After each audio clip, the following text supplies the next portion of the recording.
Very good evening to all of you. आप सभी का स्वागत करता हूं हमारे साईं बाबा एजुटेक के इस चैनल पर, जहां पर आप सभी के लिए बहुत बड़ा अपडेट आज आया है। एम्प्लॉय सिलेक्शन बोर्ड के माध्यम से पीबी ने फाइनली कई सालों से, लगभग 2017 के बाद से आप लोग लगातार वेट कर रहे थे मध्य प्रदेश पटवारी की भर्ती का, और वो भर्ती आ चुकी है। इसमें कई सारे पद हैं और बहुत बड़ा एग्जाम पैटर्न में बदलाव किया गया है। वो क्या है बदलाव, कैसे आपको तैयारी करनी होगी, और नए पैटर्न के हिसाब से, मतलब नए बदलाव के आधार पर किस तरह से आपको तैयारी करना है जिसमें आपका सिलेक्शन हो सके, पूरी कंप्लीट जानकारी बताऊंगा। कौन लोग एलिजिबल होंगे, सीपीसीटी अनिवार्य है कि नहीं, समय मिलेगा कि नहीं, पूरी कंप्लीट इन्फॉर्मेशन इस वीडियो में मिलने वाली है। तो लास्ट तक वीडियो के साथ बने रहिए, सारे आपके डाउट इस वीडियो में क्लियर हो जाएंगे। और इस वीडियो को ज्यादा से ज्यादा शेयर भी करिए जिससे सब तक जानकारी पहुंच सके। तो सबसे पहले, ये सवेरे टाइम मैंने आपको एक अपडेट दिया था नोटिफिकेशन के माध्यम से कि पटवारी का यहाँ पर नोटिफिकेशन जारी हो गया है, जल्द ही रूल बुक आ जाएगा। तो रूल बुक से ही शुरुआत करते हैं। सबसे पहले तो ये रहा रूल बुक, जो आपको पीबी के ऑफिशियल वेबसाइट पर मिल जाएगा। और यहाँ पर आप देख सकते हैं कि ये जो वैकेंसी इस बार निकाली गई है, वो सबसे बड़ा चेंज आपको यहीं पर मिल जाएगा। और वो चेंज ये है कि इस बार पटवारी की भर्ती को ग्रुप 2 सब ग्रुप 4 के अंतर्गत रखा गया है। इसका मतलब ये हुआ कि ग्रुप 2 सब ग्रुप 4 का जो सिलेबस रहता है, जो एग्जाम पैटर्न रहता है, सेम वही पैटर्न कर दिया गया है पटवारी में। क्योंकि अगर आप यहाँ पर आगे पढ़ेंगे कि जो वैकेंसी निकली है सहायक संपरीक्षक, मतलब असिस्टेंट ऑडिटर की, सहायक जनसंपर्क अधिकारी, सहायक नगर निवेशक, सहायक राजस्व अधिकारी, जो कि यहाँ पर आपको पता है एआरआई की पोस्ट है, असिस्टेंट रेवेन्यू इंस्पेक्टर, और सहायक अग्निशमन अधिकारी, और समकक्ष पदों की यहाँ पर सीधी और बैकलॉग भर्ती निकाली गई है। मतलब भू अभिलेख राजस्व विभाग के अंतर्गत पटवारी की यहाँ पर ये भर्तियों को निकाला गया है। और ये एक साथ संयुक्त भर्ती परीक्षा कराई जा रही है इस समूह 2 उप समूह 4 के अंतर्गत। इसका मतलब ये था कि पटवारी में जिस तरीके से यहाँ पर आपका सिलेबस का जो सब्जेक्ट था, आपको पता है कि इंपॉर्टेंट सब्जेक्ट हुआ करता था में पटवारी में, वो था ग्रामीण अर्थव्यवस्था पंचायती राज। तो उसको चेंज कर दिया गया है। वो क्या चेंज हो गया है वो मैं आपको आगे बताऊंगा। सबसे पहले यहाँ पर कुछ इंपॉर्टेंट चीजों के बारे में बात कर लेते हैं। ऑनलाइन आवेदन करने की जो डेट है, मतलब आपको फॉर्म के लिए आवेदन कब से करना है, तो 5 जनवरी से लेकर आप 19 जनवरी 2023 तक फॉर्म के लिए आवेदन कर सकते हैं। फॉर्म में कुछ गलती होती है तो संशोधन भी आप 5 जनवरी से लेकर 24 जनवरी 2023 तक कर पाएंगे। इसका एग्जाम कब होगा, तो 15 मार्च 2023 से इसका एग्जाम शुरू हो जाएगा। बहुत इंपॉर्टेंट है क्योंकि अभी हम लोगों के लिए लगभग लगभग अगर देखा जाए तो ये नवंबर ऑलमोस्ट खत्म होने वाला है, और दिसंबर, जनवरी, फरवरी और आधा मार्च, तो अपने पास लगभग यहाँ पर आप मान सकते हैं 3.5 महीने का समय है। और इसके फॉर्म भरने के, आवेदन करने का शुल्क कितना लगेगा, तो देखिए यहाँ पर अनरिजर्व्ड के लिए 560 रुपए लगेगा, पोर्टल शुल्क को जोड़कर बोल रहा हूँ। और यहाँ पर 310 रुपए लगेगा अनरिजर्व्ड कैटेगरी के अलावा बाकी जितने भी बसते हैं, जिसमें अनुसूचित जाति, अनुसूचित जनजाति, पिछड़ा वर्ग, दिव्यांग अभ्यर्थी, केवल मध्य प्रदेश के मूल निवासियों को इतना यहाँ पर चार्ज देना पड़ेगा। अब इसका जो एग्जाम है, इसमें भी यहाँ पर बहुत बड़ा चेंजेस देखने को मिल रहा है। पटवारी का अभी तक एग्जाम जो होता था वो 2 घंटे का होता था, लेकिन अब ये एग्जाम 3 घंटे का होगा। 15 मार्च 2023 से जब एग्जाम होगा तो 2 शिफ्ट में एग्जाम होता है जनरली। तो पहले शिफ्ट का एग्जाम 9 से 12, दूसरे शिफ्ट का 2:30 से 5:30 बजे तक होगा। 3 घंटे का अब ये एग्जाम को कर दिया गया है। और क्या चेंजेस हुए हैं वो भी मैं आपको बताता चल रहा हूँ, और कौन लोग आवेदन करेंगे, कौन नहीं कर सकते, क्या एलिजिबिलिटी रहेगी, पूरी कंप्लीट इस वीडियो में बताऊंगा, जिससे सारे डाउट्स आपके क्लियर हो जाएं। अब यहाँ पर सबसे पहले हम इसके पूरे नियमों के बारे में अगर यहाँ पर ध्यान से देखें, तो यहाँ पर आपको एक चीज देखने को मिलेगी, और वो है कि यहाँ पर ये जो ग्रुप 2 सब ग्रुप 4 को एक साथ निकाला गया है, पटवारी को उसके अंतर्गत रखा गया है। तो ऐसा क्यों किया गया है और एग्जाम में बदलाव क्यों किया गया है, तो ऐसा माना जा रहा है कि एग्जाम में बदलाव काफी समय के बाद पटवारी में इसलिए किया गया है क्योंकि जिस तरीके से एग्जाम का जो लेवल बढ़ता जा रहा है हर एग्जाम में, उसी को देखते हुए इस बार पटवारी के एग्जाम में भी ये बदलाव किया गया है। ग्रुप 2 सब ग्रुप 4 के अंतर्गत यहाँ पर ये पूरे पदों को रखा गया है। तृतीय श्रेणी के अंतर्गत ये पद आते हैं। अभी हाल ही में आपको मैंने पूरी जानकारी दिया था कि जिस तरीके से ये बहुत बड़ा बदलाव आने वाला है। अब यहाँ पर देखिए जो बदलाव है वो आपको यहाँ पर देखने को मिलेगा। अब यहाँ पर एक प्रश्न पत्र होगा 200 नंबरों का, 200 अंकों का पूरा पेपर होगा, जिसमें पहले सेक्शन में, पहले जो पार्ट रहेगा, एक ही क्वेश्चन पेपर रहेगा, उसमें 2 पार्ट होते हैं। पहले वाले पार्ट में सामान्य विज्ञान, मतलब साइंस रहेगा जिसमें आपका फिजिक्स केमिस्ट्री बायो से रिलेटेड क्वेश्चंस आते हैं, फिर सामान्य हिंदी, सामान्य अंग्रेजी और सामान्य गणित रहेगा।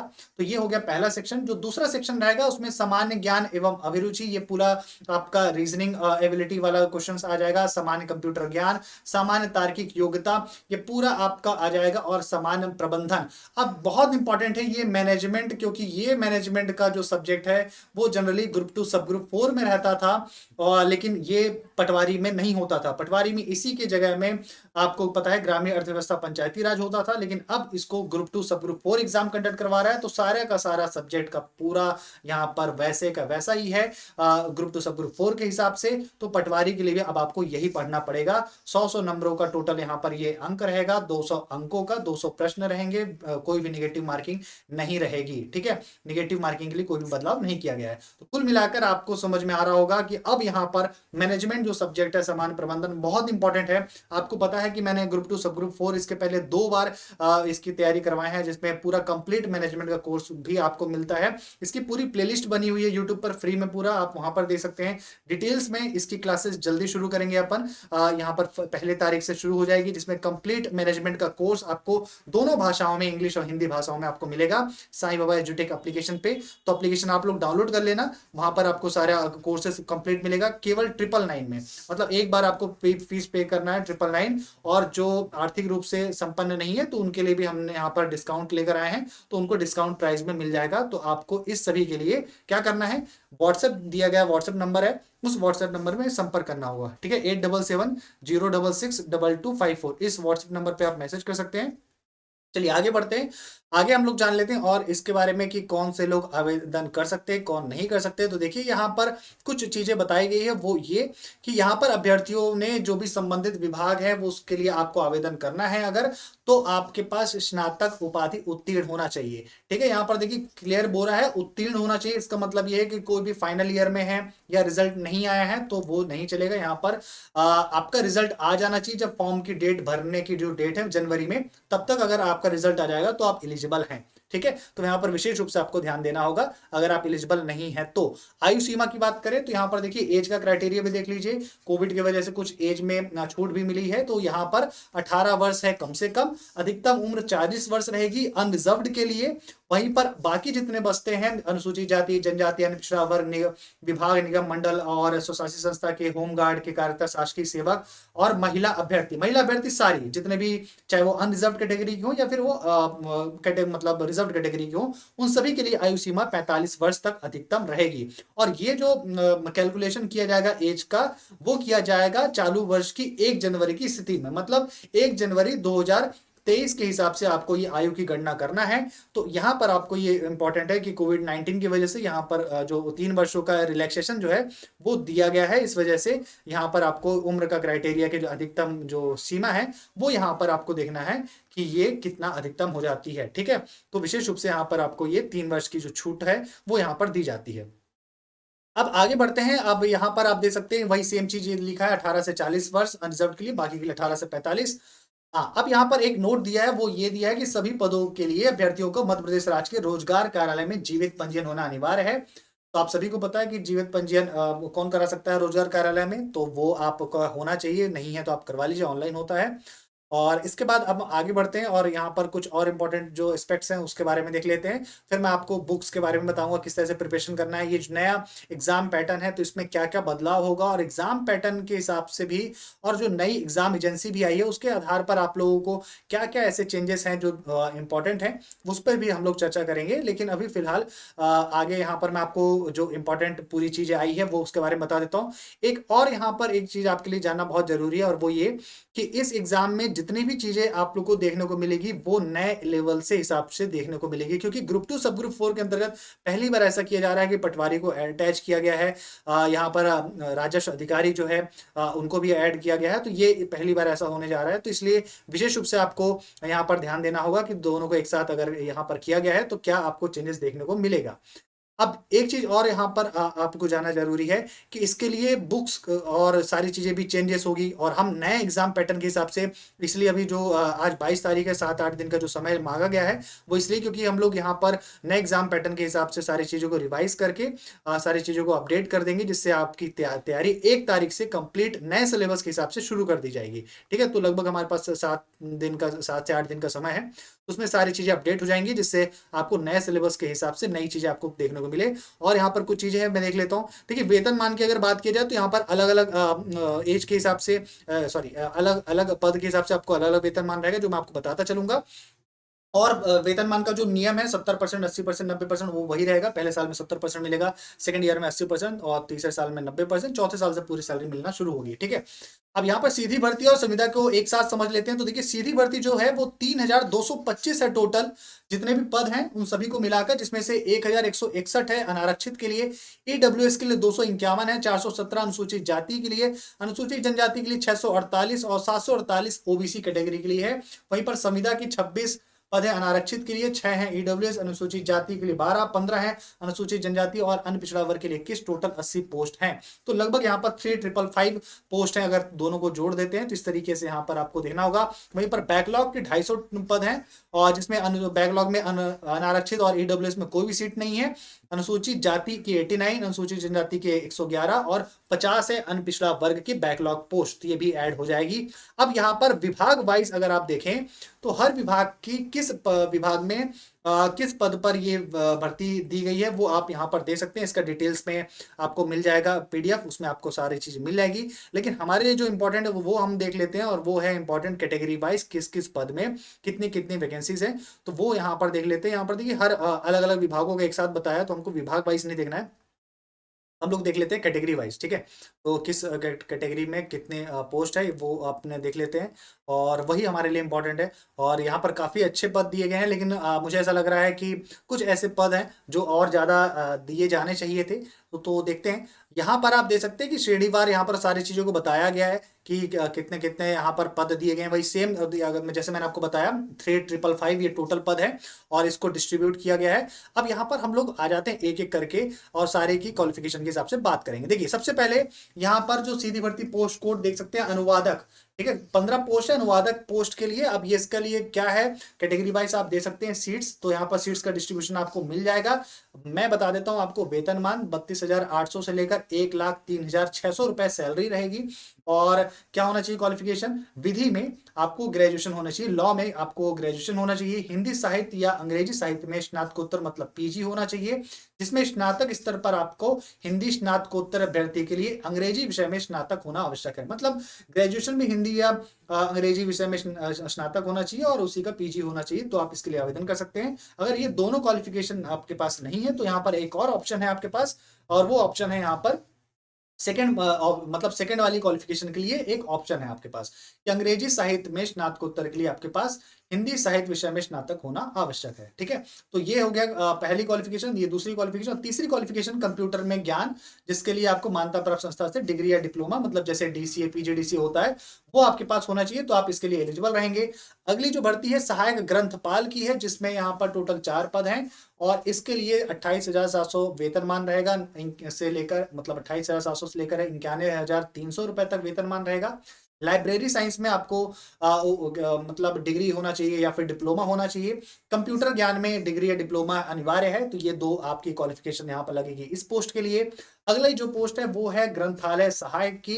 ग्रंथालय सहायक में 19,500 से लेकर 62,000 सैलरी रहेगी, और यहाँ पर लाइब्रेरी साइंस में आपकी डिग्री या फिर डिप्लोमा होना चाहिए, और कंप्यूटर में आपका डिग्री या डिप्लोमा होना चाहिए। अगर आपने एक चीज नोट किया होगा, यहाँ पर हर जगह डीसी या फिर पीजीडीसीए मांगा गया है, कहीं पर अभी तक सीपीसीटी का जिक्र नहीं हुआ है। तो ये बहुत अच्छी चांसेस है, जिन्होंने सीपीसीटी नहीं किया है तो उनके लिए इन सभी पोस्ट के लिए वो आवेदन कर सकते हैं, अगर वो अन्य क्वालिफिकेशन भी रखते हैं तो। अगली जो वैकेंसी है वो सहायक संप्रेक्षक की, जिसको असिस्टेंट ऑडिटर कहा जाता है। यहाँ पर 25,300 से लेकर 80,500 सैलरी रहेगी। मान्यता प्राप्त विश्वविद्यालय से, कला मतलब आर्ट और विज्ञान, या फिर आर्ट या फिर साइंस से, या फिर वाणिज्य मतलब कॉमर्स से, अगर आपने ग्रेजुएशन किया, कुल मिलाकर कोई भी ग्रेजुएशन किया है साइंस, आर्ट या फिर कॉमर्स से, तो आप इसके लिए एलिजिबल रहेंगे। तो ये उन सभी के लिए भी अच्छा अपॉर्चुनिटी है, और इसके अलावा कोई और क्वालिफिकेशन नहीं मांगी गई है। सहायक संपरीक्षक के सेम अगला भी वही है, तो इसमें भी सेम वही सारी चीज रहेगी, तो उसको रिपीट अपन नहीं करेंगे।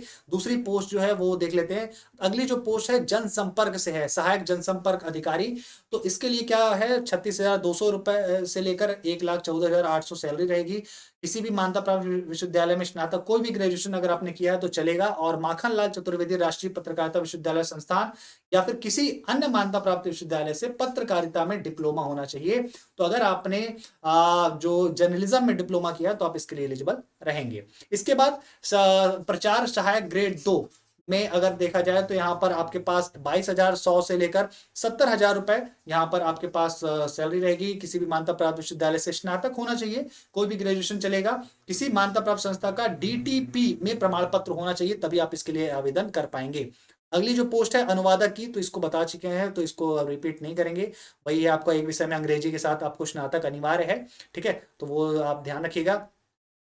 अगला जो पोस्ट है वो है कनिष्ठ सहायक सह डाटा एंट्री ऑपरेटर। तो इसके लिए 19,500 से लेकर 62,000 सैलरी रहेगी, और यहाँ पर न्यूनतम आपको 60% अंकों के साथ किसी भी विषय में स्नातक होना चाहिए, मतलब 60% साथ ग्रेजुएशन होना चाहिए। और इसके अलावा दूसरी जो क्वालिफिकेशन लगेगी वो है शासन के द्वारा मान्यता प्राप्त संस्था से किसी भी एक संस्था से कम 1 वर्ष का कंप्यूटर डिप्लोमा का सर्टिफिकेट होना चाहिए, ठीक है। ध्यान रखना यूजीसी से मान्यता प्राप्त होना चाहिए डिप्लोमा, ऐसे कहीं से भी नहीं होना चाहिए। तो वही डीसी पीडीए पीजीडीसी अगर जो होता है, या फिर कोपा भी है अगर आपका आईटीआई में, तो भी आपका चलेगा, तो इसके लिए आप आवेदन कर पाएंगे। तो यहाँ पर और ये भी बताया गया डिटेल में कि अगर आपने बीई किया है, एमसीए या बीसीए किया है, ठीक है, तो उसमें भी कंप्यूटर साइंस होता है, तो उसके लिए भी आप एलिजिबल रहेंगे। इसके अलावा सबसे इंपॉर्टेंट चीज है जो अब पहली पोस्ट के लिए आई है वो है सीपीसीटी। यहाँ पर इस पर्टिकुलर पोस्ट के लिए सीपीसीटी भी होना चाहिए, ठीक है। सीपीसीटी का वैध प्रमाण पत्र स्कोर कार्ड होना चाहिए। यहाँ पर बताया कंप्यूटर दक्षता प्रमाणीकरण परीक्षण का वैध यहाँ पर प्रमाण पत्र होना चाहिए। इसके अलावा संविदा भर्ती है कनिष्ठ सहायक से डेटा एंट्री ऑपरेटर की, तो यहाँ पर भी सेम वही क्वालिफिकेशन रहेगी, कोई भी अंतर नहीं है, सारी चीजें सेम रहेगी। तो यहाँ पर उसको रिपीट अपन नहीं करेंगे, आगे चलते हैं। नेक्स्ट अब बात करते हैं स्टेनोटाइपिस्ट की। तो स्टेनोटाइपिस्ट के लिए यहाँ पर 19,500 से लेकर 62,000 सैलरी रहेगी। मान्यता प्राप्त विश्वविद्यालय से ग्रेजुएशन होना चाहिए। हिंदी शीघ्र लेखन में 80 शब्द प्रति मिनट की गति होना चाहिए, और शासन द्वारा मान्यता प्राप्त किसी भी एक संस्थान से दिए गए में से 1 वर्ष का डिप्लोमा होना चाहिए, वही सर्टिफिकेट होना चाहिए, तो आपका काम बन जाएगा। बाकी सारी चीजें वही है जैसे मैंने आपको बताया, डिप्लोमा, आईटीआई, बीसीए, एमसीए अगर आपने किया है और साथ में सीपीसीटी, तो आप इसके लिए आवेदन कर पाएंगे, ठीक है। अगली जो पोस्ट है वो है यहाँ पर संचालनालय महिला बाल विकास की, जिसमें उस विभाग से अंतर्गत आती है परिवीक्षा अधिकारी। परिवीक्षा अधिकारी के लिए आपको विधि में स्नातक मतलब लॉ में ग्रेजुएशन चाहिए। 28,700 से लेकर 91,300 रुपए सैलरी रहेगी। नेक्स्ट है परिवीक्षा अधिकारी की सीधी भर्ती बैकलॉग सेम रहेगा, तो उसका रिपीट नहीं करेंगे। नेक्स्ट है सिलाई प्रशिक्षक की। तो सिलाई प्रशिक्षक के लिए आपको मान्यता प्राप्त विश्वविद्यालय से स्नातक ग्रेजुएशन चाहिए। शासकीय पॉलिटेक्निक अथवा आईटीआई में सिलाई ट्रेड में आपका डिप्लोमा होना चाहिए। 25,300 से लेकर 80,500 रुपए इसकी भी सैलरी रहेगी। अगली है प्रशिक्षक की। प्रशिक्षक में आपको समाज शास्त्र विषय के साथ ग्रेजुएशन होना चाहिए, ठीक है। यहाँ पर आपको सोशियोलॉजी में ग्रेजुएशन होनी चाहिए, और पॉलिटेक्निक और आईटीआई जो है संबंधित ट्रेड व्यवसाय में डिप्लोमा होना चाहिए, तो आप इसके लिए आवेदन कर पाएंगे। 25,300 से लेकर 80,500 रुपए रहेगी इसकी प्रशिक्षक की सैलरी। वही सेम दोबारा भी प्रशिक्षक के बारे में बताया गया। अगली पोस्ट, अगली जो पोस्ट है वो है निर्देशक की, ठीक है। निर्देशक की अगर मैं बात करूं तो 25,300 से लेकर 80,500 सैलरी रहेगी। मान्यता प्राप्त विश्वविद्यालय से ग्रेजुएशन, कोई भी ग्रेजुएशन आपको पास होना जरूरी है, उत्तीर्ण होना जरूरी है, और शासकीय पॉलिटेक्निक आईटीआई से संबंधित ट्रेड व्यवसाय में आपका डिप्लोमा होना चाहिए, तो आप इसके लिए आवेदन कर सकते हैं, ठीक है। इसके बाद सीधी भर्ती है शिक्षकों की। तो शिक्षकों के लिए यहाँ पर रखा गया है बीएड और मान्यता प्राप्त विश्वविद्यालय से समाज शास्त्र सोशियोलॉजी विषय में यहाँ पर आपका ग्रेजुएशन होना चाहिए, तो आप आवेदन कर पाएंगे, ठीक है। अगली जो शिक्षक की है तो वो भी समाज शास्त्र के साथ बीएड होना चाहिए, तो बीएड वालों को लिए है। इसके अलावा डीएड वाले मत पूछिएगा, डीएड बीएलएड वालों की कि वो हो पाएगा नहीं, क्योंकि यहाँ पर मेंशन किया केवल बीएड, तो केवल बीएड वाले ही आवेदन कर सकते हैं, ठीक है। इसके अलावा बाकी कोई नहीं। हाउस मास्टर, इसके बाद अगली जो पोस्ट है तो उसके लिए मान्यता प्राप्त विश्वविद्यालय से समाज शास्त्र विषय में स्नातक होना चाहिए, ग्रेजुएशन होना चाहिए। तो अगेन यहाँ पर समाज शास्त्र में आपका ग्रेजुएशन मांगा गया है इस पोस्ट के लिए भी। और अगले जो है शिक्षकों की, तो इसमें भी समाज शास्त्र के साथ बीएड चाहिए, तो बीएड वालों के लिए यहाँ पर ऑप्शन दिया गया है। बीएड, बीएलएड या डीएलएड ये किसी भी आवेदन नहीं कर सकता, क्योंकि केवल यहाँ पर बीएड मांगा गया है, स्पेशली यहाँ पर मेंशन किया गया है, ठीक है। अगली जो पोस्ट है वो है सांख्यिकी अन्वेषक की। सांख्यिकी अन्वेषक के लिए यहाँ पर 28,700 से लेकर 91,300 रुपए वेतनमान रहेगा। मान्यता प्राप्त विश्वविद्यालय से किसी भी एक विषय में आपको ग्रेजुएशन होना चाहिए और सांख्यिकी अनिवार्य विषय रूप होना चाहिए। माने सांख्यिकी जो है, देखिए ग्रेजुएशन चलेगा पर उसमें सांख्यिकी जो है ना वो एक सब्जेक्ट जरूर होना चाहिए। सांख्यिकी स्टैटिक्स बोलते हैं।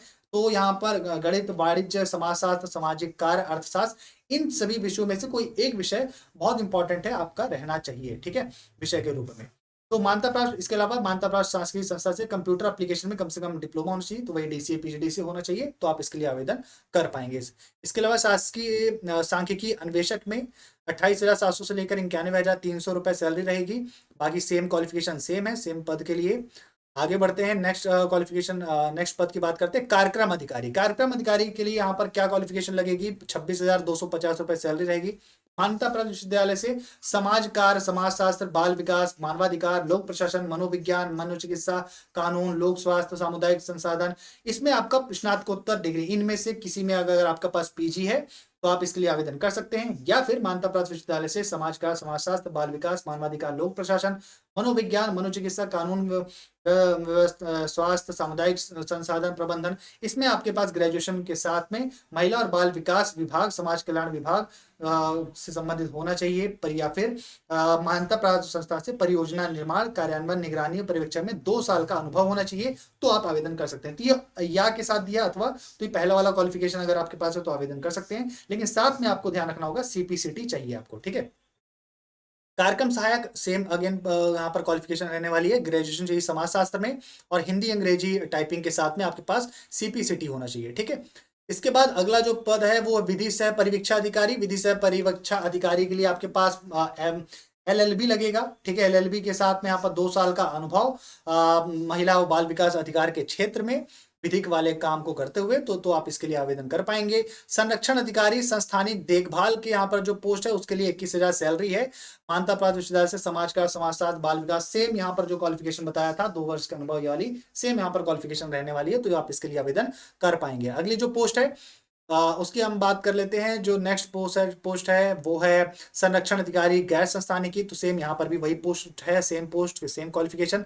आंकड़ा विश्लेषक, इस पोस्ट के लिए 14,000 सैलरी रहेगी। मान्यता प्राप्त विश्वविद्यालय से सांख्यिकी, गणित, अर्थशास्त्र, कंप्यूटर, बीसीए, इनमें से किसी एक के साथ आपके पास ग्रेजुएशन डिग्री होना चाहिए। इसके अलावा शासकीय शासन से मान्यता प्राप्त संस्था से आंकड़ा विश्लेषक कार्य का अनुभव होना चाहिए और मान्यता प्राप्त शासन विभाग से निर्देशानुसार सीपीसीटी होना चाहिए। तो सीपीसीटी रहेगा तो आप इसके लिए आवेदन कर पाएंगे। आंकड़ा विश्लेषक सेम वही क्वालिफिकेशन रहेगी, सेम पोस्ट है। लेखाकार, लेखाकार के लिए आपको 14,000 सैलरी है। मान्यता प्राप्त विश्वविद्यालय से वाणिज्य या फिर गणित में आपके पास डिग्री होना चाहिए और दूसरी क्वालिफिकेशन है साथ में आपका 1 वर्ष का कार्य का अनुभव होना चाहिए और तीसरी सीपीसीटी और टैली सॉफ्टवेयर पर कार्य में निपुणता होनी चाहिए, तो आप इसके लिए आवेदन कर पाएंगे। अगली जो पोस्ट है वो कौन सी है? और वो है लेखाकार की। तो लेखाकार के लिए वाणिज्य या गणित में सेम वही क्वालिफिकेशन है। आपके पास ग्रेजुएशन होना चाहिए, 1 वर्ष का कार्य अनुभव होना चाहिए, सीपीसीटी और टैली होना चाहिए। नेक्स्ट पोस्ट है सामाजिक कार्यकर्ता की। तो यहाँ पर 14,000 सैलरी रहेगी।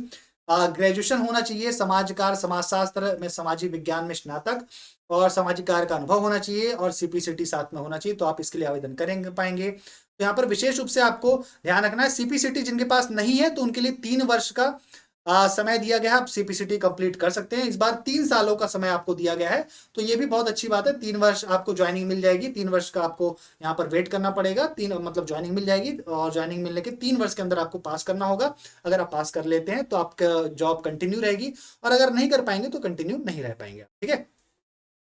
इसके अलावा सामाजिक कार्यकर्ता के बाद है परामर्शदाता पोस्ट, जिसमें 14,000 सैलरी रहेगी और आपका क्वालिफिकेशन सेम रहेगा, समाज कार्य, समाजशास्त्र, मनोविज्ञान, लोक स्वास्थ्य, काउंसलिंग में स्नातक होना चाहिए, ग्रेजुएशन होना चाहिए या फिर काउंसलिंग एंड कम्युनिकेशन में पीजी डिप्लोमा भी है तो काम चल जाएगा। साथ में दूसरी क्वालिफिकेशन लगेगी महिला बाल विकास विभाग, विभागीय मान्यता प्राप्त संस्था से परामर्शदाता के रूप में 1 वर्ष का कार्य का अनुभव और साथ में सीपीसीटी, तो आप इसके लिए आवेदन कर पाएंगे। अगली जो पोस्ट है परामर्शदाता की है, तो सेम क्वालिफिकेशन रहेगी, है ना, सारी चीजें सेम रहेंगी। आगे हम लोग बढ़ते हैं। नेक्स्ट की अगर हम बात करते हैं तो अगला जो पोस्ट रहेगी वो है सहायक विधि अधिकारी, जिसके बारे में बात कर चुके हैं क्योंकि मान्यता प्राप्त विश्वविद्यालय से आपके पास एलएलबी लगना चाहिए। 93,100 से लेकर 34,800 रुपए सैलरी रहेगी। सहायक जनसंपर्क अधिकारी के बारे में बात कर चुके थे, ग्रेजुएशन चाहिए, पत्रकारिता में स्नातकोत्तर उपाधि या फिर डिप्लोमा होना चाहिए। इसके अलावा यहाँ पर अगली पोस्ट है राजस्व निरीक्षक की।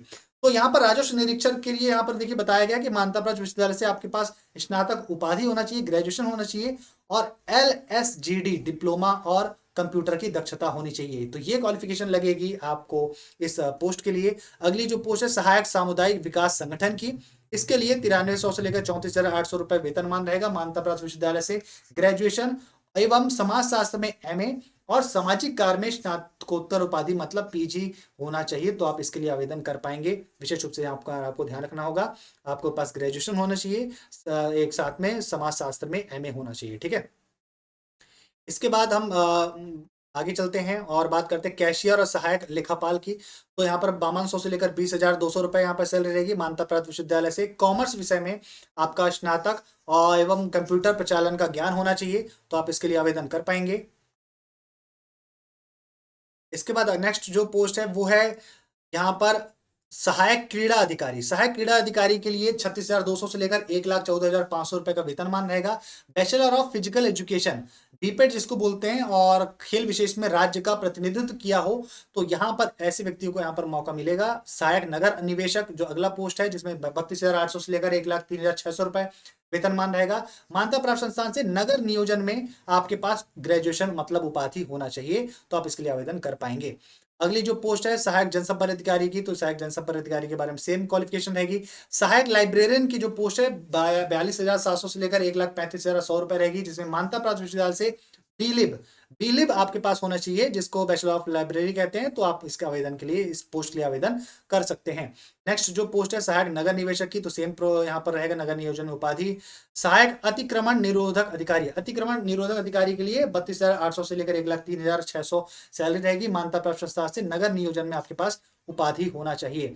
इसके बाद सहायक राजस्व अधिकारी ARI, इसके लिए यहाँ पर आपको 42,700 से लेकर 1,35,100 रुपए यहाँ पर वेतनमान रहेगा। मान्यता प्राप्त विद्यालय से किसी भी विषय में स्नातक मतलब कोई भी सब्जेक्ट के साथ ग्रेजुएशन होना चाहिए। साथ में मान्यता प्राप्त संस्थान से diploma in local self governance या जिसको कहते हैं LSGD या फिर राजस्व या संपत्ति कर में डिप्लोमा होना चाहिए, तो ही आप इसके लिए आवेदन कर पाएंगे। अगली जो पोस्ट है उसके बारे में बात किया जाए राजस्व निरीक्षक की, तो यहाँ पर सेम स्नातक के साथ LSGD में डिप्लोमा और कंप्यूटर की दक्षता होनी चाहिए। 28,700 से लेकर 91,300 रुपए सैलरी रहेगी। सहायक स्वच्छता अधिकारी, इसके लिए मान्यता प्राप्त विश्वविद्यालय से MBBS होना चाहिए। तो आप इसके लिए आवेदन कर पाएंगे। इसके बाद सहायक परिवहन और यातायात प्रबंधक अधिकारी, इसके लिए 32,800 से लेकर 1,03,600 सैलरी रहेगी। मान्यता प्राप्त विश्वविद्यालय से यातायात प्रबंधन में उपाधि अथवा यातायात प्रबंधन में कोई भी विशिष्ट उपाधि अगर आपके पास है तो आप इसके लिए आवेदन कर सकते हैं। इसके साथ में आगे हम बढ़ते हैं, आगे बात करें सहायक अग्निशमन अधिकारी की, तो यहाँ पर 36,200 से लेकर 1,14,800 रुपए यहाँ पर वेतनमान रहेगा। मान्यता प्राप्त विश्वविद्यालय से अग्निशमन में डिग्री होना चाहिए। तो आप इसके लिए आवेदन कर पाएंगे। सहायक परिवहन और यातायात प्रबंधक अधिकारी में यहाँ पर 32,800 से लेकर 1,03,600 सैलरी रहेगी, जिसमें नगर नियोजन में आपके पास उपाधि मतलब ग्रेजुएशन होना चाहिए। तो आप इसके लिए आवेदन कर पाएंगे। सहायक अतिक्रमण निरोधक अधिकारी के लिए आपको मान्यता प्राप्त संस्था से नगर नियोजन में उपाधि होना चाहिए। 36,800 से लेकर 1,03,600 रुपए सैलरी रहेगी। सहायक क्रीड़ा अधिकारी सेम यहाँ पर आपके पास बीपेड होना चाहिए, राज्य विशेष राज्य मतलब खेल विशेष राज्य का प्रतिनिधित्व किया हो। राजस्व निरीक्षक यहाँ पर 9300 से लेकर 34,800 रुपए सैलरी रहेगी। मान्यता प्राप्त विश्वविद्यालय से स्नातक और LSGD डिप्लोमा और कंप्यूटर की दक्षता मांगी गई है। तो यहाँ पर सहायक जनसंपर्क अधिकारी, ये सारे पोस्ट लगभग, सहायक लाइब्रेरियन, ये सारी पोस्ट है जिसके बारे में मैंने आपको यहाँ पर बता दिया है। ठीक है, अब मैं आपको ऐसी पोस्ट बता देता हूँ जिस पोस्ट के बारे में रिपीट ना हुआ हो, जिससे आपको सारी जानकारी भी मिल जाए और साथ में यहाँ पर मतलब कुछ नया आपको पता चला कि कौन से ऐसी पोस्ट है जिस पर क्वालिफिकेशन क्या लगेगी। और बाकी तो आपको मैंने ऊपर टोटल पोस्ट बता ही दिया है कैटेगरी के हिसाब से। यहाँ पर पर्टिकुलर हर विभाग के हिसाब से बताया है, अलग अलग पोस्ट के हिसाब से लगभग मैंने आपको सारी पोस्ट कवर करा दी है। पटवारी के सस्पेंस रखा गया है, पटवारी के पोस्ट के लिए लगभग सारे लगता है सबसे लास्ट में रखा गया है, तो वो भी मैं आपको बताते जाता हूँ। ठीक है, यहाँ पर ये पूरी हो जाए कंप्लीट। सहायक क्रीड़ा अधिकारी हो गया, सहायक अग्निशमन अधिकारी, सहायक राजस्व अधिकारी, और यहाँ पर विशेष रूप से राजस्व निरीक्षक हो गया, सहायक परिवहन और यातायात, सहायक नगर निवेशक, ये सारे कंप्लीट हो चुके हैं। सहायक अतिक्रमण निरोधक, सहायक सामुदायिक विकास संगठन में हो गया है। और इसके बाद यहाँ पर सहायक फायर ठीक है। फायर का यहाँ पर ये जो पोस्ट है, तो यहाँ पर मान्यता प्राप्त विश्वविद्यालय से अग्निशमन में आपके पास डिग्री होना चाहिए। और सैलरी की बात करें 9300 से लेकर 34,800 रुपये रहने वाला है। और अगला जो है वो अगर बात करें नेक्स्ट का, सहायक परिवहन यातायात प्रबंधक अधिकारी, इसके लिए भी आपके पास यातायात प्रबंधन में उपाधि होना चाहिए। यातायात प्रबंधन में कोई भी विशिष्ट उपाधि है तो आप आवेदन कर पाएंगे। 9300 से लेकर 34,800 रुपये सैलरी रहेगी। इसके बाद आप लोग भी जिसका इंतजार कर रहे हैं, मैं भी उसी का ही इंतजार कर रहा हूँ, वो है पटवारी की वैकेंसी, जिसको आप सभी काफ़ी देर से इंतजार कर रहे हैं। और बस बाकी लगभग आपको पोस्ट के बारे में जानकारी दे दिया हूँ। बाकी सारी देखिए पोस्ट विभाग के हिसाब से, जैसे मैंने आपको बताया कि विभाग के हिसाब से जब वो सारी पोस्ट है यहाँ पर दी हुई, तो इसलिए इतना आपको समय लग रहा है। जनरली क्या है कि विभाग के आधार पर यहाँ पर सारी पोस्ट को बताया गया है। मैं आपको मुख्य रूप से पटवारी के बारे में बता देता हूँ जो आपको जानना है। पटवारी के लिए क्या क्वालिफिकेशन लगेगी, बाकी जितने भी पोस्ट मैंने आपको बताया है सीपीसीटी के लिए आप निश्चिंत रहना है। आपको 3 साल का आपको समय दिया गया है, 3 साल में आप कंप्लीट कर लीजिएगा। अगर आप ज्वाइनिंग आपकी हो भी जाएगी, मतलब कोई भी दिक्कत नहीं है, फॉर्म भरने के लिए आपकी ज्वाइनिंग हो जाएगी। और ज्वाइनिंग होने के अंदर आपको 3 साल के अंदर आप उसको पास कर लीजिएगा, जिससे आपकी नौकरी बनी रहे आगे। तो फाइनली यहाँ पर सहायक नगर निवेशक के बाद सहायक अतिक्रमण निरोधक और अभी पोस्ट कहाँ है, तो यहाँ पर सबसे लास्ट में आपको देखने को मिलेगी, तो वहीं पर पहुँच रहे हैं धीरे धीरे। एक जो जो अलग पोस्ट है उसके बारे में बताता चलता हूँ मैं यहाँ पर। तो एक पोस्ट जो है वो आई है यहाँ पर, वो है अनुसंधाता की। अनुसंधाता ये जो पद है, इसके लिए यहाँ पर देखिए किसी भी मान्यता प्राप्त विश्वविद्यालय से अर्थशास्त्र, गणित सांख्यिकी विषयों में स्नातक और पीजीडीसीए के साथ वाणिज्य में स्नातक होना चाहिए। 5200 से लेकर 20,200 रुपये आपका सैलरी रहेगी, तो आप इसके लिए आवेदन कर पाएंगे। वाणिज्य का मतलब कॉमर्स होता है, ठीक है। अर्थशास्त्र का मतलब इकोनॉमिक्स, तो यहाँ पर आप ध्यान रखिएगा अनुसंधाता पद के लिए। संगणक, संगणक के लिए आपको किसी भी मान्यता प्राप्त विश्वविद्यालय से अर्थशास्त्र सांख्यिकी गणित विषय में स्नातक होना चाहिए। पीजीडीसी के साथ वाणिज्य स्नातक होना चाहिए। सेम क्वालिफिकेशन है, 5200 से लेकर 20,200 रुपए सैलरी रहेगी। सेम यहाँ पर क्वालिफिकेशन है, कोई भी चेंजेस नहीं है। लीगल असिस्टेंट और विधिक सहायक के लिए आपके पास विधि मतलब लॉ में आपके पास ग्रेजुएशन होना चाहिए। 32,800 से लेकर 1,03,600 रुपए सैलरी रहने वाली है। ग्रामीण विस्तार पर्यवेक्षक या ग्रामीण विस्तार संगठक के लिए किसी भी मान्यता प्राप्त विश्वविद्यालय से वेटनरी साइंस या फिर वाणिज्य या जीव विज्ञान या कृषि संकाय में एग्रीकल्चर में स्नातक मतलब ग्रेजुएशन होना चाहिए। 32,800 से लेकर 1,03,600 रुपए सैलरी रहेगी। कनिष्ठ विपणन विपणन पर्यवेक्षक या कनिष्ठ विपणन संगठक, इसके लिए 28,700 से लेकर 91,300 सैलरी रहेगी। किसी भी मान्यता प्राप्त विश्वविद्यालय से किसी भी विषय में आपके पास ग्रेजुएशन है तो आप आवेदन कर सकते हैं। इसके अलावा वितरक लिपिक डिस्पैच क्लर्क के लिए यहाँ पर 22,100 से लेकर 70,000 सैलरी रहेगी। किसी भी मान्यता प्राप्त विश्वविद्यालय से किसी भी विषय में स्नातक उपाधि और कंप्यूटर में डिप्लोमा लगेगा। सहायक ग्रेड 3, इसके लिए किसी भी 19,500 से लेकर 62,000 सैलरी रहेगी। किसी भी मान्यता प्राप्त विश्वविद्यालय से किसी भी विषय में ग्रेजुएशन उपाधि, मुद्र लेखन परीक्षा बोर्ड मध्य प्रदेश से उत्तीर्ण होने का प्रमाण पत्र, या फिर विज्ञान और प्रौद्योगिकी विभाग के द्वारा कंप्यूटर आयोजित प्रमाणीकरण परीक्षा मतलब सीपीसीटी का स्कोर कार्ड होना चाहिए, तो आप इसके लिए आवेदन कर पाएंगे। इसके अलावा यहाँ पर किसी भी विषय में स्नातक होना चाहिए। ये पोस्ट है कनिष्ठ विपणन पर्यवेक्षक की, जो कि बता चुका हूँ, ठीक है। अगेन रिपीट हुआ है। अगला चलते हैं, डिस्पैच क्लर्क हो गया। सहायक ग्रेड 3 भी हो के बारे में बताया। स्टेनो टाइपिस्ट के बारे में बता चुका हूँ मैं आपको, है ना। स्टेनो टाइपिस्ट भी हो चुका है। डिस्पैच क्लर्क, ग्रामीण विस्तार पर्यवेक्षक, और यहाँ पर काफ़ी आप लोग को भी इंतजार करना पड़ रहा है, क्योंकि जो सारी पोस्ट यहाँ पर रिपीट की गई वो पूरा विभाग के हिसाब से इन्होंने सेम कई बार एक एक पोस्ट के लिए भी पूरा अलग अलग आया, इसलिए इतना बड़ी लंबी पीडीएफ आपको देखिए 139 पेजेस की है।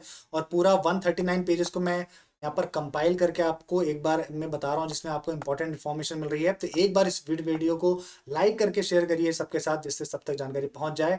और यहाँ पर एक पोस्ट है 18,511 का वेतनमान है। पोस्ट का नाम है डेटा एंट्री ऑपरेटर। इसके लिए क्वालिफिकेशन ये है कि आपको मांगा गया है किसी भी विषय के साथ आपके पास ग्रेजुएशन होना चाहिए, साथ में आपके पास डिप्लोमा या पीजीडीसी बीसीए या फिर होगा तो भी काम करेगा, साथ में सीपीसीटी स्कोर कार्ड होना चाहिए, हिंदी टाइपिंग के साथ आपने किया तो आप इसके लिए आवेदन कर पाएंगे। मंडल संयोजक, इसके लिए 28,700 से लेकर 91,300 रुपए सैलरी रहेगी, जिसके लिए आपको मान्यता प्राप्त संस्थान से कोई भी ग्रेजुएशन किया है तो आप आवेदन कर सकते हैं। तो बहुत अच्छी पोस्ट है मंडल संयोजक की भी। इसके अलावा यहाँ पर अगली है अन्वेषक की। अर्थशास्त्र, वाणिज्य, सांख्यिकी, गणित एक विषय में आपको यहाँ पर उपाधि मतलब ग्रेजुएशन होनी चाहिए। 28,700 से लेकर 91,300 रुपए सैलरी रहेगी। मैं नहीं चाह रहा कोई भी पोस्ट यहाँ पर आपको छूट जाए। शिक्षक है दृष्टि बाधितार्थ के लिए, किसी भी मान्यता प्राप्त संस्थान से स्नातक ग्रेजुएशन होना चाहिए, विकलांगता से संबंधित बीएड परीक्षा होनी चाहिए, कंप्यूटर एप्लीकेशन में 50% अंकों के साथ डिप्लोमा होना चाहिए, विकलांगता बालकों की संस्था में दृष्टि बाधित और श्रवण बाधित के अध्यापन का 2 वर्ष का अनुभव होना चाहिए, हिंदी का पर्याप्त ज्ञान होना चाहिए। 32,800 से लेकर 1,03,600 रुपए का यहाँ पर सैलरी रहने वाली है।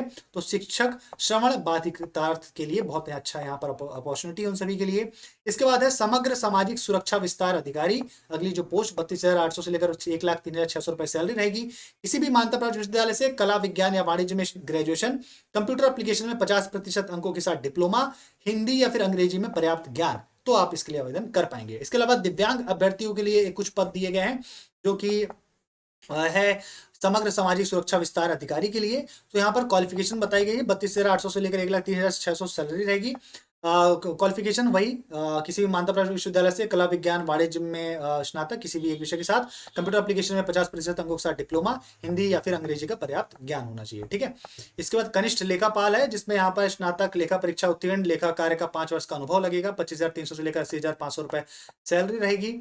इसके बाद यहाँ पर पटवारी, फाइनली यहाँ पर बताया गया है पटवारी के बारे में। अब पटवारी की अलग से वैकेंसी लाई गई है, लेकिन इसी के साथ ऐड करके गया है। तो यहाँ पर देखिए नियम कानून पटवारी का अलग से बताया गया है कि यहाँ पर क्या क्या लगेगा। ईडब्ल्यूएस को भी यहाँ पर रिजर्वेशन दिया गया है। पटवारी का वेतनमान आप सभी को पता है 5200, 5,200 से लेकर 20,200 रुपए रहता है। 2100 का ग्रेड पे अलग से रहता है। यहाँ पर सीपीसीटी का स्कोर कार्ड होना चाहिए। क्वालिफिकेशन बताया गया है, ग्रेजुएशन होना चाहिए। तो देखिए यहाँ पर ग्रेजुएशन कंप्लीट चाहिए। ठीक है। तो अब ये मत पूछेगा कि ग्रेजुएशन कंप्लीट नहीं हुआ है, फाइनल ईयर वाले अप्लाई कर सकते हैं कि नहीं। तो यहाँ पर सबसे इंपॉर्टेंट चीज जो है वो ये है कि सीपीसीटी के लिए आपको 3 वर्ष का यहाँ पर आपको उत्तीर्ण करना अनिवार्य होगा। अगर आपको अभी नहीं है सीपीसीटी तो कोई दिक्कत नहीं, 3 वर्ष का होगा। लेकिन यहाँ पर ये भी बताया गया नियुक्ति निरस्त कर दी जाएगी अगर 3 वर्ष में आप नहीं कर पाते हैं तो 3 साल का समय दिया गया। पिछली बार आई थी तो 2 साल का समय दिया गया था, इस बार 1 साल और एक्स्ट्रा दिया गया है, तो बहुत अच्छी बात है। तो यहाँ पर आपको क्या चाहिए, कोई भी विषय के साथ ग्रेजुएशन चाहिए पटवारी के लिए, साथ में सीपीसीटी चाहिए। सीपीसीटी अगर नहीं है तो कोई दिक्कत नहीं, केवल ग्रेजुएशन के साथ आप फॉर्म भर सकते हैं, सिलेक्शन भी हो जाएगा, 3 साल नौकरी भी कर लेंगे, पर 3 साल के अंदर आपको सीपीसीटी करना अनिवार्य होगा। पर ध्यान रखना ग्रेजुएशन कंप्लीट होना चाहिए, यहाँ पर कंप्लीट मांगा गया है। फाइनल ईयर वालों को कोई भी यहाँ पर रियायत नहीं दी गई है। इसके अलावा आपको रोजगार पंजीयन तो मांगा ही गया है, और बाकी रिजर्वेशन के बारे में बताया गया है कि किस तरीके से रिजर्वेशन दिया जाता है। बाकी सारी चीजें यहाँ पर बताई गई हैं पटवारी के बारे में। तो यहाँ पर विशेष रूप से आपको ध्यान रखना है कि ऊपर जितनी मैंने पोस्ट बताया था पटवारी के अलावा, तो उसके लिए यहाँ पर जो बोला गया है सीपीसीटी जहां पर, तो वहां पर होना चाहिए। सीपीसीटी के लिए केवल जो रियायत दी गई है वो केवल पटवारी पद के लिए दी गई है। एक विशेष रूप से यहाँ पर ये जानकारी ध्यान रखिएगा। यहाँ पर आयु की गणना को लेकर भी बताया गया 1 जनवरी 2023 के हिसाब से यहाँ पर क्वालिफिकेशन जो है बताया गई है कि आपको आयु की गणना की जाएगी। ठीक है। तो कुल मिलाकर यहाँ पर कैलकुलेशन बताया गया, कैलकुलेशन किस हिसाब से किया जाएगा। ठीक है। बाकी 18 से 40 वर्ष रहेगी अनरिजर्व्ड के लिए, 18 से 45 वर्ष रहेगी बाकी सभी के लिए, जिसमें अनारक्षित और आरक्षित वर्ग की महिलाएं भी शामिल हैं। तो सेम वही है क्वालिफिकेशन, और रोजगार पंजीयन रहेगा, एज का क्राइटेरिया सारा कुछ सेम है। दोबारा यहाँ पर सारी चीज इसलिए बताई गई क्योंकि पटवारी इस बार अलग से नहीं आके इसी के साथ ऐड कर दिया गया है। ठीक है। तो ये बड़ा ट्विस्ट किया गया और ये बड़ा फेरबदल किया गया है, और फेरबदल किया गया है तो और क्या चेंजेस किए गए हैं वो भी मैं आपको बता देता हूँ। चयन और नियुक्ति प्रक्रिया में यहाँ पर विशेष रूप से बताया गया है कि अनारक्षित अभ्यर्थियों को 50% कम से कम और रिजर्व कैटेगरी को 40% न्यूनतम अर्हता अंक प्राप्त करने होंगे। ये मतलब इतना क्वालिफाई होने के लिए बताया, 50% कम से कम लाना है अनरिजर्व्ड को, बाकी को 40% लगभग अंक लाना होगा। अब यहाँ पर आगे बढ़ते हैं, और काउंसलिंग जो एग्जाम होगा उसकी बेसिस में आपका मेरिट बनेगा। ये सारी चीजें आपको पता है। यहाँ पर बताया गया है कि काउंसलिंग जो है प्रथम काउंसलिंग में जो बताई गई है चीजें किस तरीके से यहाँ पर होगा, ये पूरी द्वितीय फिर काउंसलिंग होगी। तो ये सारी चीजें काउंसलिंग को लेकर बताया गया, पर ये अभी फिलहाल इंपॉर्टेंट नहीं है, अभी आप लोग तैयारी करिए। फर्स्ट काउंसलिंग, सेकंड काउंसलिंग, ये इन्होंने ये जानकारी मैं आपको दिया था पिछले ऑर्डर में, तो उसके बारे में जानकारी ले लीजिएगा। तो वही सेम यहाँ पर बताया गया है काउंसलिंग से संबंधित। तो ये तो ज्वाइनिंग के समय में आएगी। फाइनली यहाँ पर जान देखते हैं पटवारी के पदों को लेकर, ठीक है। तो यहाँ पर देखिए 2736 टोटल पद हैं पटवारी के, जिसमें अनरिजर्व्ड के ओपन कैटेगरी में 487 रहेंगे, महिला में 220 रहेगा, 67 रहेगा भूतपूर्व सैनिक के ओपन पद में, भूतपूर्व सैनिक की महिला के लिए 17, संविदा कर्मी के लिए 129 है ओपन में, महिला में 55 रहेगा, टोटल 975 रहेगा अनरिजर्व्ड कैटेगरी में। वहीं पर अगर ईडब्ल्यूएस की बात किया जाए तो 135 है ओपन में, 51 है महिला में, 8 है भूतपूर्व सैनिक की ओपन में और कोई भी सीट नहीं है भूतपूर्व सैनिक की महिला में, 25 है संविदा कर्मी के लिए, 4 है महिला के लिए, ठीक है। इसके अलावा एससी के लिए 189 सीट्स है ओपन में, 75 है महिला के लिए, 16 सीट है भूतपूर्व सैनिक की ओपन में, 1 सीट है महिला के लिए, 47 है संविदा कर्मी के ओपन में, 9 है महिला के लिए। एसटी में 302 सीट है ओपन में, महिला में 133, 40 सीट्स है ओपन में भूतपूर्व सैनिक कैटेगरी में, 7 है महिला के लिए, 78 है संविदा कर्मी के ओपन में और 26 है महिला में। और ओबीसी में 316 सीट है ओपन में, महिला में 142, 42 है भूतपूर्व सैनिक की ओपन में, महिलाओं में 5 और 86 है संविदा कर्मी की ओपन में और महिला में 24। इस तरीके से टोटल यहाँ पर 2736 पोस्ट पर ये वैकेंसी निकाली गई है। दिव्यांगों के लिए अलग से 116 रिक्तियां भी रखी गई हैं, ठीक है। तो यहाँ पर निःशक्त जन जो है अभ्यर्थी हैं वो भी यहाँ पर पटवारी का सपना जो लिए हैं तो वो भी यहाँ पर पटवारी बन सकते हैं, तो उनके लिए भी यहाँ पर पद रखे गए हैं। तो यहाँ पर रहा कुल मिलाकर आपका 2736 पोस्ट से आपको ये समझ में आया कि यहाँ पर ये हो गया पटवारी की बातें, ठीक है। तो पटवारी के लिए जो यहाँ पर पद रखे गए हैं तो ये हो गया पद पटवारी से संबंधित। अब आगे और क्या नियम में है वो मैं आपको बता देता हूँ। अब यहाँ पर सारे देखिए पटवारी के लिए क्वालिफिकेशन जो है यहाँ पर अलग अलग जिला बताया गया है, ठीक है। जो यहाँ पर आप देख सकते हैं कहाँ का पटवारी, शिवपुरी में कितने पद हैं, ये सारी चीजें आपको गुना, ये टोटल पद आपको यहाँ पर अलग अलग जो जिले हैं उसके हिसाब से आपको देखने को मिलेंगे। ये बहुत बड़ा वीडियो हो जाएगा जिले वाइज अगर दिखाने में, तो यहाँ पर आप पीडीएफ में आप दे सकते हैं जिले वाइज जानकारी। तो यहाँ पर डिस्ट्रिक्ट वाइज अप्लाई ऐसा नहीं है कि आपको डिस्ट्रिक्ट वाइज अप्लाई करना है, यहाँ पर आप टोटल पद के लिए आवेदन कर सकते हैं। सिर्फ यहाँ पर जानकारी दी गई है कि किस जिले में किस कैटेगरी में कितनी सीट्स है। तो अगर आप को ये सारी चीजें काउंसलिंग के समय काम आएगी, क्योंकि काउंसलिंग में जब आप अपना प्रेफरेंस देते हैं तो आप अपने देखना चाहेंगे कि आपके जिले में आपके कितने सीट्स है। तो ये सब तो बात की बात है जब आप पहले क्वालिफाई हो जाएं, और क्वालिफाई होने के लिए आपको प्रॉपर तरीके से सही मार्गदर्शन में तैयारी करना होगा, तभी आपका सिलेक्शन हो पाएगा। लगभग 5 साल के बाद पूरी वैकेंसी दोबारा आई है, तो बहुत इंपॉर्टेंट आप लोग की आपको स्मार्टली तरीके से तैयारी करनी होगी जिसमें से आपका सिलेक्शन हो सके, और वो भी आपको करवाएगी और नए सिलेबस के हिसाब से सारी चीजें कराएगी। तो आपको कंप्लीट सिलेबस के साथ सारी जानकारी मिलेगी इसी चैनल के माध्यम से, हमारे मोबाइल एप्लीकेशन के माध्यम से। उसके लिए मैंने आपको बता दिया है कि आपको मोबाइल एप्लीकेशन को आपको डाउनलोड कर लेना है। व्हाट्सएप नंबर में आप कांटेक्ट कर सकते हैं, वहां पर आपको सारी जानकारी मिल जाएगी। अगर आपको कुछ डाउट है, कुछ भी आप पूछना चाह रहे हैं, तो उससे रिलेटेड आप नीचे वीडियो में कमेंट भी कर सकते हैं। साथ में मैं आपको यहाँ पर जितने भी चीजें हैं वो मैंने आपको बता ही दिया है, और विशेष रूप से आपको जो बुक से रिलेटेड जानकारी देना था वो मैं आपको बता देता हूँ। और यहाँ पर जो ग्रुप 2 सब ग्रुप 4 के अंतर्गत रखा गया है, तो यहाँ पर कुछ भी बदलाव नहीं किया गया है एग्जाम पैटर्न में। तो एग्जाम जो पैटर्न है वो आपको ऊपर वाला ही ध्यान देना है, वही रहने वाला है। क्योंकि मैं यही सारी चीज चेक कर रहा था कि कहीं लास्ट में पटवारी के लिए अलग से कोई सिलेबस तो नहीं दिया है, क्योंकि जो ऊपर एक साथ कॉमन जो दिया है, तो यहाँ पर स्पेशली मैनेजमेंट का जो सब्जेक्ट है वो ऐड किया गया है। तो देखिए यहाँ पर भी सेम चीज वही बताई गई है। तो वो एग्जाम का सिलेबस आपका कॉमन रहने वाला है, उसमें कोई भी चेंजेस नहीं होगा। तो ये विशेष रूप से आपको ध्यान रखना है कि किसी भी तरह का कोई भी चेंजेस नहीं होगा। मतलब ये नया एक बदलाव किया गया है पटवारी की भर्ती में, जो कि पहली बार ऐसा होने जा रहा है कि मध्य प्रदेश पटवारी में ग्रुप 2 सब ग्रुप 4 के अंतर्गत किया जाएगा। और वो ये देखिए इसका भी सिलेबस आपको सामने देखने को मिल रहा है। सेम सिलेबस यहाँ पर भी दिया है। आपका एक पेपर होगा, समान विज्ञान हिंदी अंग्रेजी गणित, समान ज्ञान अभिरुचि में समान कंप्यूटर ज्ञान, तार्किक योग्यता, समान प्रबंधन मतलब मैनेजमेंट, 100 नंबर मतलब टोटल 200 नंबर का 3 घंटे का ये पेपर रहने वाला है। कोई भी निगेटिव मार्किंग नहीं रहेगी।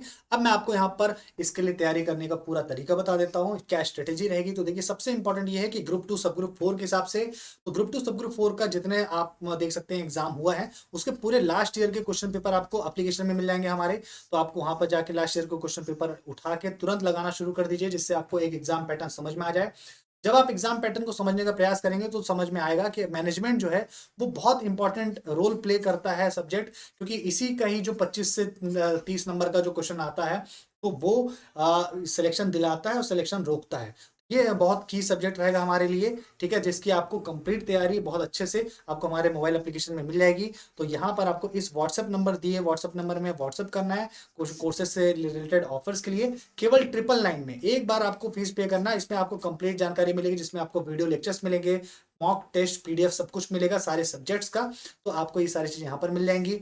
अब रही बात बुक्स की, तो देखिए कुछ मैं पब्लिकेशंस की बुक्स बता देता हूँ, बाकी आपके जो पूरे हमारे जो पूरे कंप्लीट नोट्स रहेंगे, पीडीएफ रहेगा, वो आपके लिए पूरे सफिशिएंट रहेंगे। लेकिन अगर आप बुक्स लेना चाह रहे हैं तो मैं आपको यहाँ पर कुछ पब्लिकेशंस की बुक्स मतलब पब्लिकेशन को बता रहा हूँ, जिसमें अरिहंत पब्लिकेशन है, माहेश्वरी पब्लिकेशन है, लूसेंट पब्लिकेशन है। इसके अलावा कंप्यूटर जो सब्जेक्ट्स है तो उसके लिए आप मंथन को प्रेफर कर सकते हैं।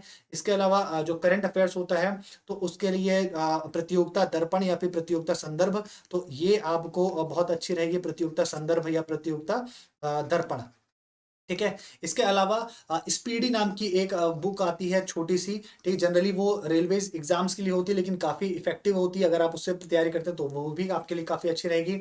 इसके अलावा और भी कोई अगर आप दूसरी पब्लिकेशन का भी यूज़ करना चाह रहे हैं, इसके अलावा अरिहंत, लुसेंट, माहेश्वरी या फिर महावीर पब्लिकेशन भी है, ठीक है, तो आप उस बुक्स को भी प्रेफर कर सकते हैं। अगर आप बुक्स की जानकारी चाह रहे हैं, ऑनलाइन ऑर्डर करना चाह रहे हैं, तो आप अमेजोन से भी ऑर्डर कर सकते हैं। लिंक इसकी वीडियो की डिस्क्रिप्शन में दी गई है, वहां पर जाइए पर्टिकुलर, वहां पर आपको पूरी बुक्स का कलेक्शन मिल जाएगा, वहां से जाकर भी आप ऑर्डर कर सकते हैं, या फिर आप मार्केट से जाकर भी ले सकते हैं।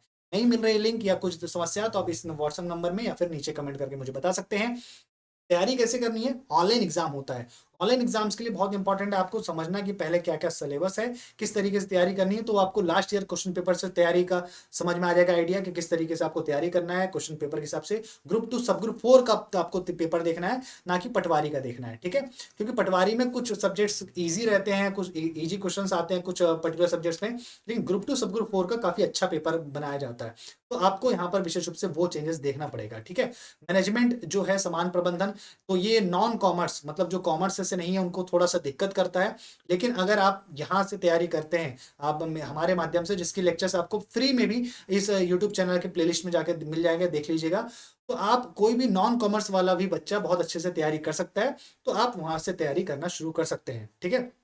तो अब लास्ट ईयर के क्वेश्चन पेपर के बाद अब आपकी जो तैयारी होगी वो इस तरीके से होगी कि यहाँ पर स्टेप बाय स्टेप सारी आपको तैयारी करनी है, सारे सब्जेक्ट्स के हिसाब से, नए पैटर्न के हिसाब से। क्या डीप में, मतलब यहाँ पर तो सब्जेक्ट बताया गया, लेकिन डिटेल्स में क्या इसका पूरा टॉपिक रहेगा, तो वो पूरा टॉपिक वाइज हम पूरा कंप्लीट यहाँ पर एप्लीकेशन में आपको क्लासेस 1 तारीख से शुरू कर देंगे। तो 1 दिसंबर से सारे लोग यहाँ पर शुरू हो जाइए आपका पूरे कंप्लीट तैयारी करने के लिए, जिससे इस बार हमारी तैयारी इस तरीके से होनी चाहिए कि हमको पटवारी पद और जो बाकी पद भी है तो उसमें हमको सिलेक्शन लेना है। मुख्य रूप से हमको ये जो पटवारी का जो सबसे ज्यादा पद है, इसमें हमको अपना सिलेक्शन लेने के लिए आपको स्मार्टली तरीके से पढ़ाई करना होगा, तैयारी करना होगा, जिससे आपका सिलेक्शन हो सके। उम्मीद करता हूँ सारी चीज आपकी कवर करा दी है मैंने वीडियो में। अगर कुछ भी चीज छूटी है, कुछ भी आपका डाउट है, नीचे कमेंट करिएगा और इस वीडियो को ज्यादा से ज्यादा शेयर करिए, सब तक पहुंचाइए, सब तक जानकारी पहुंच जाए, जिससे बहुत समय से जो इंतजार कर रहे हैं तो उनको जानकारी मिल जाए कि पटवारी की भर्ती आ चुकी है, ठीक है। अब मैं मिलता हूँ आपको नेक्स्ट सेशन में, जिसमें आपके लेक्चर्स को लेकर बहुत बहुत सारी जानकारी रहेगी। तब हम अगले सेशन में बात करेंगे। तब तक के लिए जय हिंद, बहुत बहुत धन्यवाद आप सभी का।